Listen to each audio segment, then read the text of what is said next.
Baik, Bismillahirrahmanirrahim. Assalamualaikum warahmatullahi wabarakatuh. Selamat pagi, selamat siang, selamat sore, dan selamat malam untuk kita semuanya. Perkenalkan, nama saya Muhammad Faisal Nasruddin dan NPM 211230015. Di sini saya akan mempresentasikan asesmen akhir semester untuk mata kuliah metodologi penelitian dengan judul paper Pengaruh Harga Barang, Quality Service, Harapan Pelanggan terhadap kepuasan pelanggan serta implikasinya pada kinerja perusahaan Queen dengan transformasi digital sebagai variabel moderasi. Dengan dosen pengampu, yang pertama ada Bapak Dr. Sabtono Kusdanu Waskito, SEMM CMILT.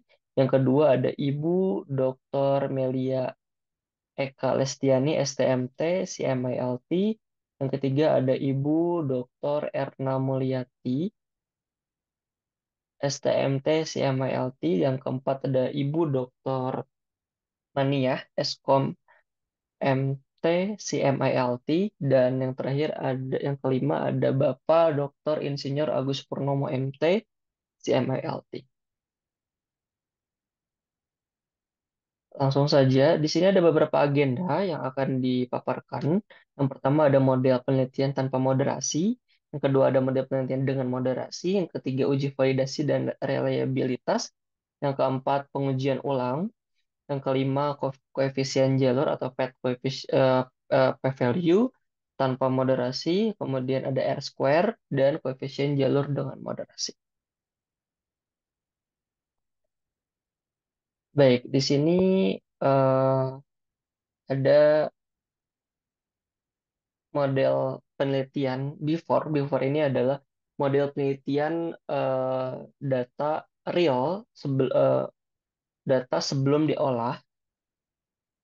Yang pertama di sini ada Yang pertama di sini ada model non moderasi, kemudian di sini ada model dengan variabel moderasi.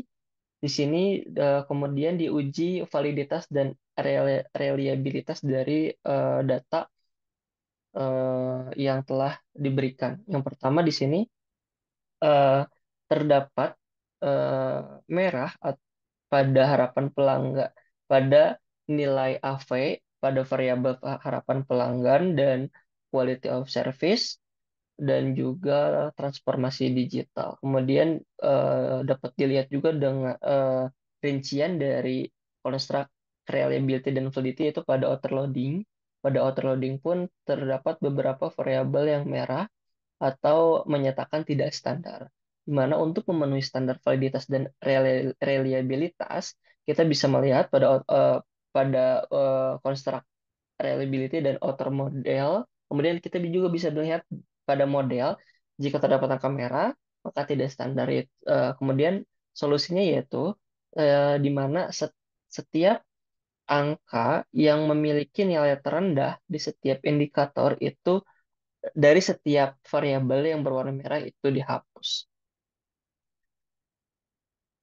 Maka hasilnya itu seperti ini. Ini adalah model penelitian after di mana juga sekaligus menjawab pertanyaan A, poin A dan juga poin B. Di sini ada gambar variabel, gambar model untuk variabel untuk model non moderasi, dan ini ada model menggunakan moderasi dengan uji validitas dan reliabilitas. Di sini bisa dilihat bahwa untuk ke ke keenam variabel ini dari Karomba Alpha, Composite Reliability, dan juga nilai AV, Average Variance Extract, ini semuanya hijau atau sudah standar setelah dilakukan 4 kali percobaan. Nah, di sini eh, kemudian kita lihat juga dari nilai outer loading. Di sini sudah hijau, namun ada satu yang merah, yaitu pada variabel indikator QS atau Quality Service yang nomor 6. Di sini menyatakan 0,621 itu merah. Namun setelah saya baca dari dalam satu buku, yaitu menurut Duryadi tahun 2021 dalam bukunya, yaitu metodologi penelitian menggunakan Smart PLS, menyatakan jika nilai construct validity dan reliability telah valid dan reliable dengan ditandai semuanya warna hijau, maka nilai loading factor ataupun outer loading bisa diterima jika lebih dari 0,5. Di sini yang merah itu 0,621, berarti masih bisa diterima atau masih bisa ditoleransi. Maka dari itu, penelitian dapat dilanjutkan kepada pengujian inner model, eh, kepada pengujian outer model, karena data yang diterima sudah dinyatakan valid dan juga reliable. Baik, di sini selanjutnya untuk pengujian outer model, di sini menjawab poin nomor A dan juga poin B, di mana uji validitas uji validitas yang pertama yang dilakukan itu uji validitas konvergen. Di sini ada dua, yaitu nilai outer loading menunjukkan seberapa baik setiap pertanyaan atau indikator mewakili konsep yang ingin diukur. eh, eh, Nilai yang paling tinggi atau nilai yang tinggi berarti pertanyaan tersebut tepat sasaran. Kemudian ada nilai AV di sini. Untuk nilai AV di sini mengukur seberapa banyak informasi yang berhasil ditangkap oleh konsep yang kita ukur. Kemudian kita menguji validitas diskriminan. Validitas diskriminan yaitu ada di sini, yaitu yang pertama ada cross-loading, memastikan bahwa setiap pertanyaan benar-benar mengukur konsep yang dimaksud, bukan konsep lain dalam penelitian atau variabel lain dalam penelitian. Kemudian di sini ada Vornellecker kriterium ini atau nama lain dari AV kuadrat. Di sini juga memeriksa apakah setiap konsep yang diukur itu benar-benar dalam konsep eh, benar-benar berbeda dari konsep lainnya dalam penelitian. Di sini uji validitas sudah dinyatakan valid eh, karena nilai outer loading itu lebih dari 0,7 dan ada satu yaitu variabel untuk indikator quality service, pada variabel quality service yang nomor 6 itu 0,621, tapi itu masih dalam batas toleransi karena construct reliability dan validity-nya sudah hijau semua. Kemudian diukur uji yang kedua yaitu menggunakan uji eh, reliabilitas. Uji reliabilitas ini yaitu jika nilai komposit reliability lebih dari 0,7, di sini sudah lebih dari 0,7, dan nilai Kromba alfa juga lebih dari 0,7, maka memenuhi kriteria reliability, di mana Kromba alfa di sini berfungsi untuk mengukur apakah semua pertanyaan dalam satu konsep bekerja sama dengan baik, di mana nilai yang tinggi berarti pertanyaan-pertanyaan tersebut saling mendukung. Kemudian untuk composite reliability adalah mengukur reliabilitas dengan mempertimbangkan loading factor ataupun outer loading.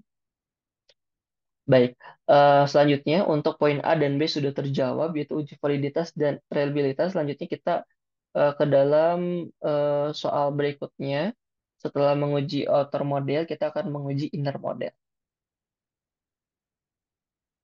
Baik, di sini kita menguji inner model. Oh, di sini menguji inner model, di mana untuk poin yang C, jawaban yang C yaitu koefisien jalur pengaruh harga barang, quality service, harga harapan pelanggan terhadap kepuasan pelanggan. Di sini di eh, didapatkan untuk poin yang C, pengaruh HP ataupun harga atau harapan pelanggan terhadap KP kepuasan pelanggan dengan nilai T statistik 2.918 dan p-value 0,004, maka dengan nilai T statistik lebih dari 1,96 dan nilai p-value kurang dari 0,05 dinyatakan pengaruhnya signifikan, sehingga hipotesis diterima yaitu harapan pelanggan memberi pengaruh positif dan signifikan terhadap kepuasan pelanggan.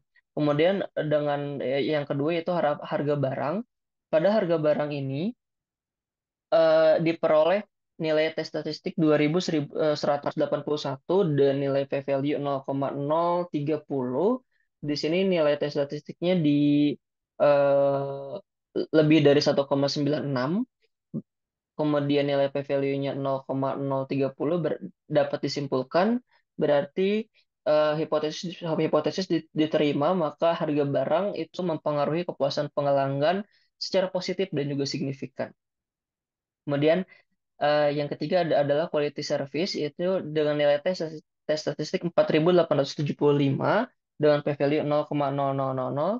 Di sini dinyatakan hipotesis diterima karena tes statistik lebih dari 1,96 dan p-value di bawah 0,05, maka dinyatakan quality service memiliki pengaruh positif dan signifikan terhadap kualitas pelanggan.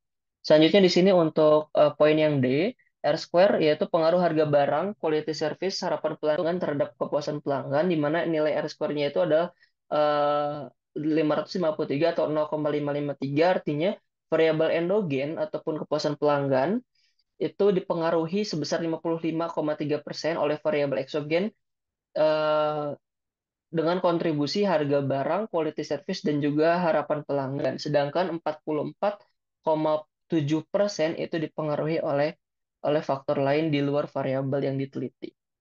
Selanjutnya untuk menjawab poin E, itu koefisien jalur kepuasan pelanggan terhadap kinerja perusahaan. Di sini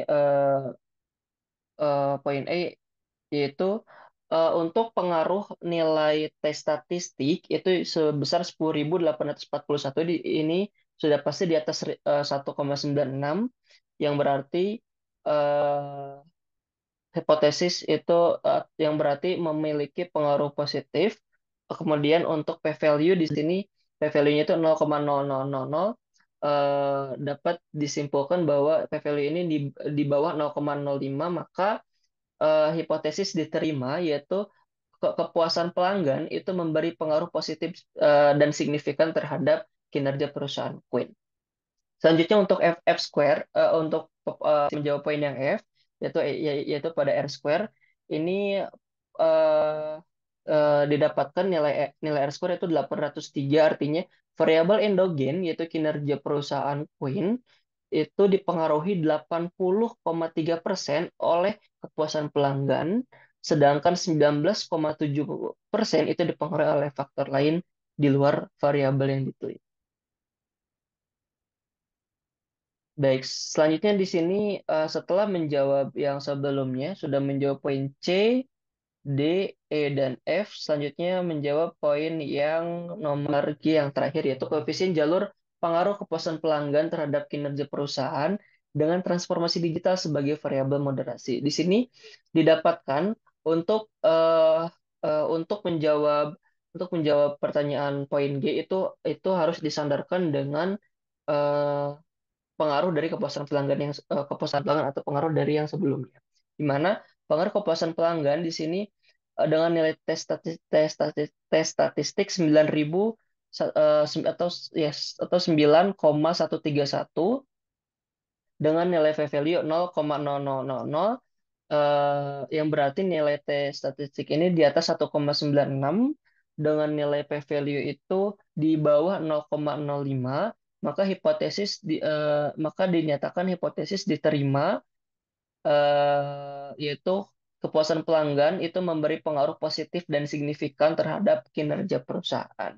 Selanjutnya di sini untuk menjawab pertanyaan yang ini, pertanyaan poin yang D, yaitu pengaruh kepuasan pelanggan terhadap kinerja perusahaan melalui transformasi digital sebagai variabel moderasi dengan tes statistik yaitu 0,853, ini berarti di bawah 1,96, dan nilai p-value 0,394 berarti lebih dari 0,05, maka dinyatakan hipotesis untuk pengaruh pengaruh kepuasan pelanggan terhadap kinerja perusahaan dengan transformasi digital sebagai variabel moderasi dinyatakan tidak signifikan dan tidak berpengaruh. Karena hasil dari keduanya berbeda, menurut buku Duryadi pada tahun 2021 menyatakan bahwa jenis moderasinya yaitu prediktor moderasi.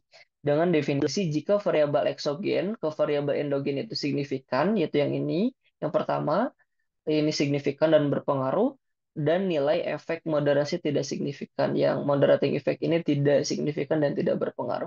Di mana kesimpulannya, pengaruh utama ada dua. Yang pertama, pengaruh utama itu kepuasan pelanggan secara signifikan mempengaruhi kinerja perusahaan Queen, yang menunjukkan bahwa semakin tinggi nilai tingkat kepuasan pelanggan, maka semakin baik kinerja perusahaan Queen. Yang kedua, untuk variabel moderasi, transformasi digital tidak secara signifikan dapat memoderasi hubungan antara kepuasan pelanggan dan juga kinerja perusahaan.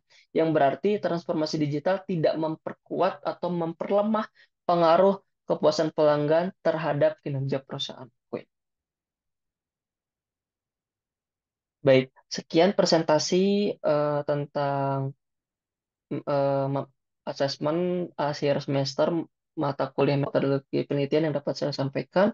Mohon maaf apabila terdapat banyak kekurangan dan kesalahan dalam tutur kata. Saya akhiri. Wassalamualaikum warahmatullahi wabarakatuh.